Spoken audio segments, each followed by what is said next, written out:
দুনিয়ার মধ্যে মানুষ যতদিন বেঁচে থাকে বিপদ আপদ তার সঙ্গে লেগেই থাকে। আল্লাহ রাসূল সাল্লাল্লাহু আলাইহি ওয়াসাল্লাম বলেন, মুমিনকে তার মৃত্যু পর্যন্ত বিপদ আপদ আক্রান্ত করতেই থাকবে। এক পর্যায়ে অবস্থা এমন হবে, হাত্তা ইয়ামশি আলাল আরদি ওয়া মা আলাইহি খাতিআ, বিপদে পড়েও সবরের কারণে একসময় সে পৃথিবীর উপর দিয়ে মাটির উপর দিয়ে হাঁটবে, কিন্তু তার আমলনামায় একটা গুনাহ বাকি থাকবে না। আল্লাহ বিপদ দিয়ে দিয়ে তার সব গুনাহকে ক্ষমা করে দেবে।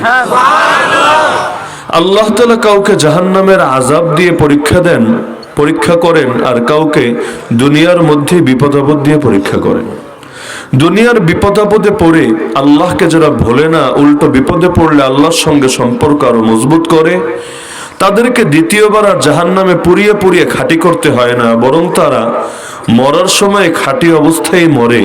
আর জান্নাত যেহেতু পবিত্র জায়গা, সেখানে পবিত্র লোকেরাই প্রবেশ করে। দুনিয়ার মধ্যেই যারা পবিত্র হয়ে যায় পূর্ণাঙ্গভাবে, তাদেরকে আর জাহান্নামে পুড়িয়ে পবিত্র করতে হয় না, বরং ডাইরেক্ট আল্লাহ তাআলা তাদেরকে জান্নাত দিয়ে দেন। আর দুনিয়াতে যারা পূর্ণ পবিত্র হয় না, পবিত্র আর অপবিত্রের মিশ্রণ ঘটিয়ে রাখে নিজেদের মধ্যে, আল্লাহ তাআলা তাদেরকে জাহান্নামে ফেলে পুনরায় পাক এবং পবিত্র করে সকল গুনাহগুলোকে মুছে দিয়ে এরপর পাক আর পবিত্র অবস্থায় প্রবেশ করেন জান্নাতে। এ কারণে কোনো মুসলমান, কোনো মুমিন জাহান্নামে চিরস্থায়ী হবে না। ঈমানের বদৌলতে আল্লাহ একদিন না একদিন তাদেরকে অবশ্যই জান্নাতে প্রবেশ করাবেন। কিন্তু আমরা যারা আছি, আওয়াজটা কেন অফ করেন, আমরা যারা আছি, আমরা কি কিছুকাল জাহান্নামে থাকার জন্য রেডি আছি নাকি? এই প্রস্তাব যদি দেওয়া হয়, দুনিয়ার কোনো পাগল রাজি হওয়ার কথা না যে একদিন অন্তত থাক বাবা জাহান্নামে, এরপর তুই আসিস জান্নাতে। দুনিয়ায় প্রয়োজনে সবকিছু দিয়ে দিতে রাজি হবে, এক মুহূর্তের জন্য জাহান্নামে কাটাতে রাজি হবে না। কিয়ামতের দিন তেমন দিন, যেদিন মানুষ মুক্তিপণ হিসাবে সব বিলিয়ে দিতে চাইবে, কিন্তু জাহান্নামের আযাব কবুল করতে চাইবে না। তো এখন বিপদ আপদ তো আসবেই, মুমিনকে আল্লাহ পরীক্ষা করবেনই। আল্লাহর কোরআন বলছে, ওয়ালানাবলুওয়ান্নাকুম বিশাইইম মিনাল খাউফি ওয়াল জু'। আল্লাহ জানাচ্ছেন, বান্দা তোরে আমি কখনো ভয় দিয়ে পরীক্ষা করব, জানের ভয়, মালের ভয়, ইজ্জতের ভয়, জেলে যাওয়ার ভয়, ফাঁসির কাষ্ঠে চড়ার ভয়, জালেমের জুলুমের ভয়, বিভিন্ন হুমকি ধমকি, হামলা মামলার ভয়। কখনো ক্ষুধা দিয়ে পরীক্ষা করব, অভাব আর অভাব যেন পিছু ছাড়েই না। কখনো ওয়ানাকসিম মিনাল আমওয়ালি ওয়াল আনফুসি ওয়াস সামারাত, সম্পদ কমে যাবে। আগে যখন হারাম পথে ছিল খালি মাল আর মাল, এখন হালাল পথে এসেছে, এখন মনে হচ্ছে সবই তার থেকে হারিয়ে যাচ্ছে। কখনো তার আপনজনরা দুনিয়া থেকে চলে যাবে, কখনো তার ফসলের মধ্যে কমতি দেখা দেবে। আল্লাহ বলেন, এভাবে বিভিন্ন ভাবে বান্দা তোরে আমি পরীক্ষা করতে থাকবো। অবশ্যই সাবিরিন, তবে এই পরীক্ষাগুলোর মধ্যেও যারা সবরের পরিচয় দেবে, হে রাসূল আপনি একমাত্র সুসংবাদ শোনান তাদেরকে, বাকিদের জন্য সুসংবাদ নাই। তো পরীক্ষা আসবেই মুমিনের উপর। সূরা আনকাবুতে আল্লাহ জানিয়েছেন, আহাসিবান নাসু আন ইউতরাকু আন ইয়াকুলু আমান্না ওয়া হুম লা ইফতানুন, মানুষ কি ভেবে রেখেছে মুখ দিয়ে শুধু বলবে ঈমান এনেছি, তাদেরকে এমনি এমনি ছেড়ে দেওয়া হবে? ওয়ালাকাদ ফাতান্নাল্লাযীনা মিন ক্বাবলিহিম, আরে আমি তো ওদের পূর্ববর্তীদেরকেও পরীক্ষা করেছি।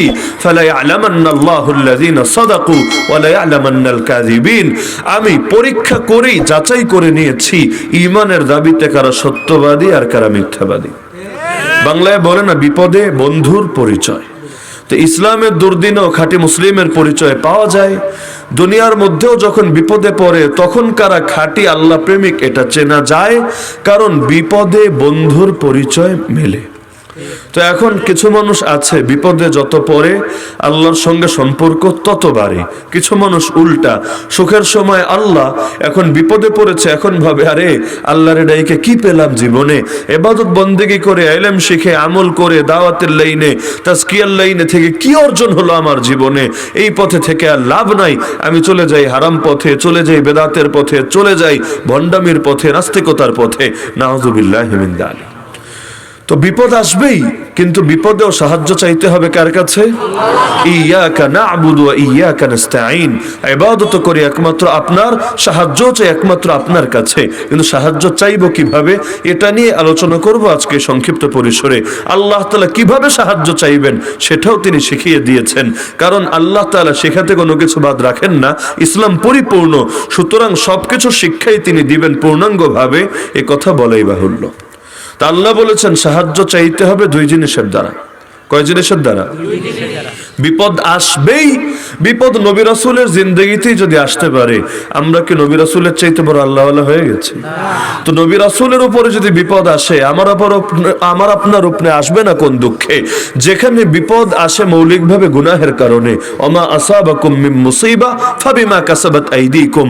আল্লাহর কোরআন বলছে তোমাদের উপর যত বিপদ আসে এগুলো তোমাদের হাতের কামাইয়ের কারণে হয়ে থাকে। আল্লাহ জুলুম করে না। ওয়াফু আন কাসীর, বেশিরভাগ পাপকে তো আল্লাহ ক্ষমা করে, সবগুলোর জন্য ধরে না।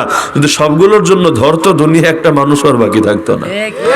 তো এখন পাপ যত বাড়বে, দুনিয়ার মধ্যে মুসিবত তত বাড়বে। হ্যাঁ, কিছু কিছু মানুষকে আল্লাহ তাআলা বিপদ দিয়ে পরীক্ষা করেন তাদের মর্যাদা বৃদ্ধির জন্য। নবী রাসূলদের ক্ষেত্রে এটা হয়ে থাকে।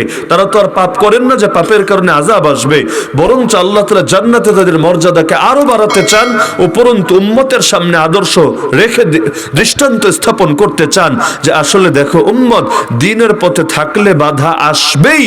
নবী বলেছেন দুনিয়া মুমিনের জেলখানা, কাফেরের বালাখানা। আর দুনিয়া সিজনুল মুমিন ওয়া জান্নাতুল কাফির। তো মুমিন হবে আর দুনিয়া তার জন্য জেলখানার মতো সংকীর্ণ হবে না, এটা কখনো হওয়া সম্ভব না। তো এখন দুনিয়ার মধ্যে মুসিবত আসবে, তবে মুসিবত আসলে সাহায্য চাইতে হবে আল্লাহর কাছে। এ ব্যাপারে আপনারা সবাই একমত। তবে সাহায্য চাইতে হবে, আল্লাহ বলেছেন দুই জিনিসের মাধ্যমে, ওয়াস্তাঈনু বিস-সাবরি ওয়াস-সালাহ। তোমরা সাহায্য চাও এক নম্বরে সবরের দ্বারা, দুই নম্বরে সালাতের দ্বারা। সবর মানে কি? ধৈর্য। এটা হলো আমাদের বাঙালিদের সাধারণ বুঝ এবং অর্থ।